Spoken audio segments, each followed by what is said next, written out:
Well, good morning. My name is Alan Lee. I'm Superintendent of Baldwin County Schools, and we're here today to talk with you about a very important issue in our schools, and that is the pending loss of funds from the current 1-cent tax that was passed in 2010. That current 1-cent tax raises approximately $28 million annually, and that $28 million has kept well over 400 people providing services to our children across this county. It has also kept schools open, and it has kept programs in place, important programs that parents and children both recognize as being vital to them. We have just recently begun putting out information about what happens should the penny tax not pass on November 6th. Last Friday, we informed our staff across the county of the plan that would have to go into place should we lose that revenue. Yesterday, we made a point to inform our parents of what those plans would be. And these plans are certainly not at this point approved by the school board. They are a plan.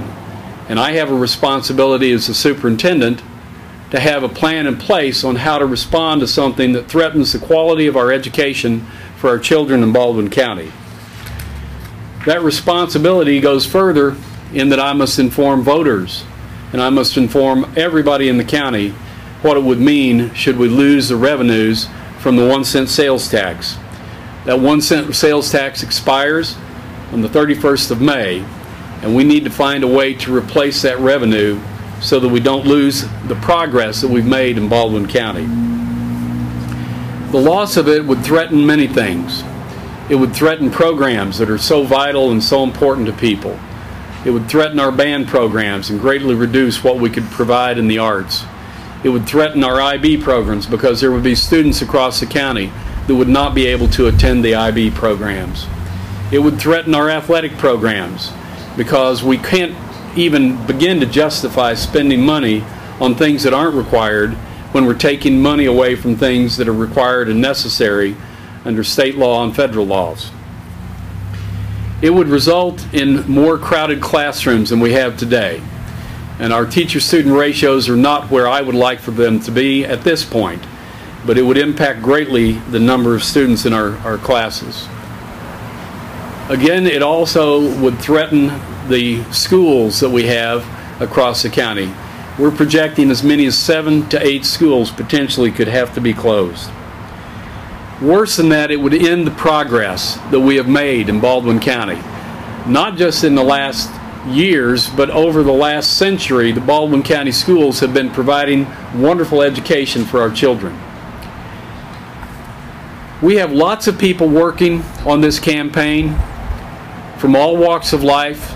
Lots of employees are involved in this, and I would encourage everybody to go to investinprogress.com. It's our website, and to join in the discussion on Facebook of the things that are there. And I would urge you also to join us in an effort to keep the penny tax. At this time, I would like to introduce Ms. Angie Swiger, President of the Baldwin County School Board.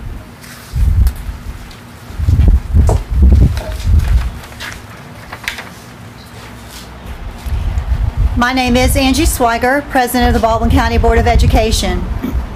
We have 7 board members on our Board of Education, and they come from all walks of life and from all over our county.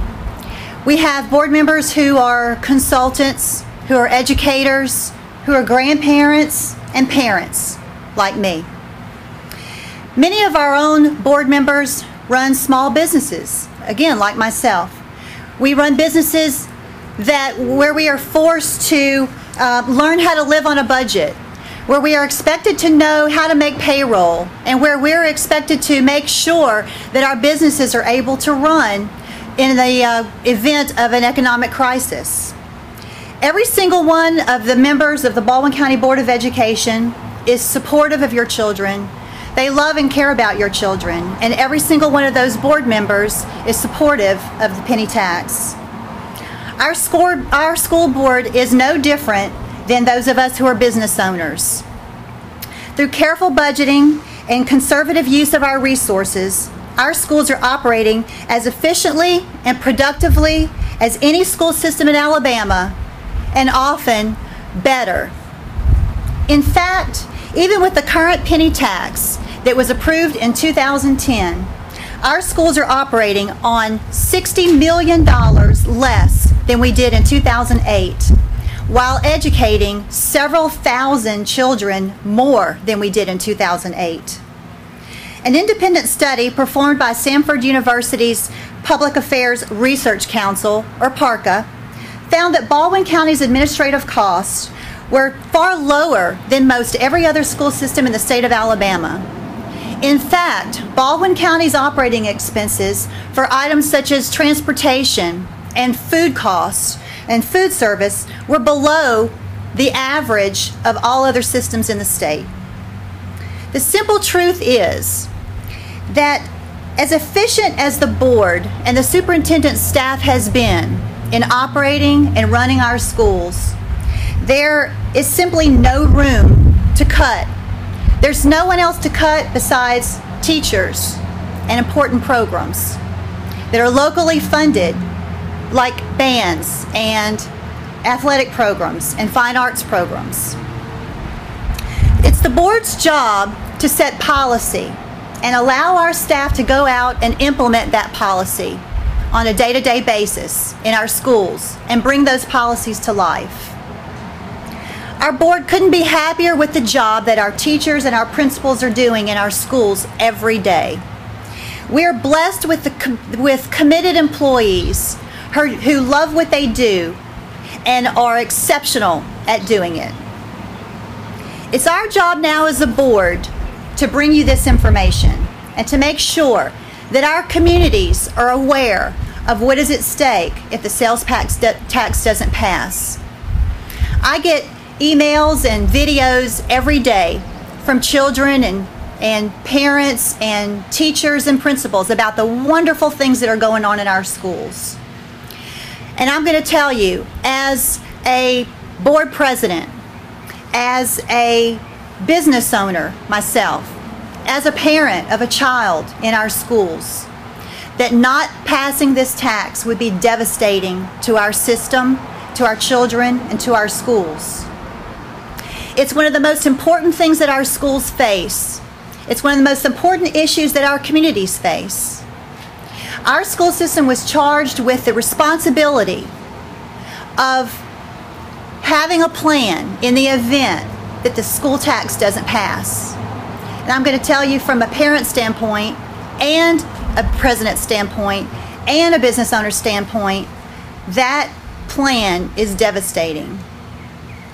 Crippled schools not only affect our children and our teachers, but crippled schools also affect our communities and our economic growth. It's not acceptable to me in any capacity, and the failure of this tax shouldn't be acceptable to any of us. I'm asking for your support. I'm asking you for your interest and your concern for our schools, and I'm asking you to talk to your neighbors and put out the positive messages that we have in our schools and support this tax on November 6th. Thank you. Thank you, Ms. Swiger. And now we'll hear from Mr. John Wilson, our Chief Financial Officer. Thank you. I'm John Wilson, the Chief School Financial Officer here in Baldwin County. I recently returned back to Baldwin County, the place where I grew up. In fact, I was once a student here at this very school. And I was so happy to see that the quality of schools which I've experienced have only gotten better, despite some extreme financial challenges. For instance, between 2008 and 2010, Baldwin County Public Schools endured a $60 million loss of funding as a result of a decrease in sales tax, property taxes that have declined, proration from the state, and federal funding cuts. That loss caused the board to have to eliminate over 500 instructional and support staff positions. To this date, most of these positions have gone unfilled, and the system continues to operate with far less than we had just 4 years ago. In fact, even with the penny sales tax, our teachers and principals are working today to meet the needs of our students with $1,600 less per child than they had just 4 years ago. In Baldwin County, between 2008 and 2012, we saw an increase in our student enrollment of 8% and a 23% decrease in state funding. That translates to about $30 million that we're receiving today than we did in 2008. Where does this kind of funding compare us in relations to other places? The Pew Center on States came out with a study just about a month ago that ranked Alabama was #1 in education funding cuts. They stated that between 2008 to 2012, Alabama cut over $1,300 per child. What about the surrounding states around us? Well, let me compare. Florida decreased funding by only $300 per student. Arkansas decreased by only $216 per student. Louisiana decreased by only $50 per student. And Tennessee increased their funding by $35 per student. Alabama decreased funding by over $1,300 per student. Number 2 on that list was California. They decreased their funding by only $1,100 per student. And we all know that California is in a far worse financial situation than we are here in Alabama, but yet they still give more to their students. The continued loss of state funds, a persistent recession, and the worst environmental disaster to ever hit the U.S. history has greatly limited the benefits that we have derived from the penny sales tax. As we've been talking to people in the community about the penny, everyone seems to be very surprised to learn that Baldwin County Public Schools are currently ranked 92nd out of 132 school systems in what we spend locally on public education. My short time here, I've been very impressed with the degree of accountability and responsiveness to public input that the board has demonstrated by publishing monthly accounts of how the penny tax has been spent and seeking continuous feedback from the community. In every way, they have delivered on their promise to become more transparent, efficient, effective, and relevant. Without a continuation of the penny sales tax, all that progress comes to an end. And our children will suffer the loss of programs and services that will make our schools and community unrecognizable as they are today. I add to Dr. Lee and Ms. Swiger in asking the voters of Baldwin County to get behind the continuation of the penny sales tax.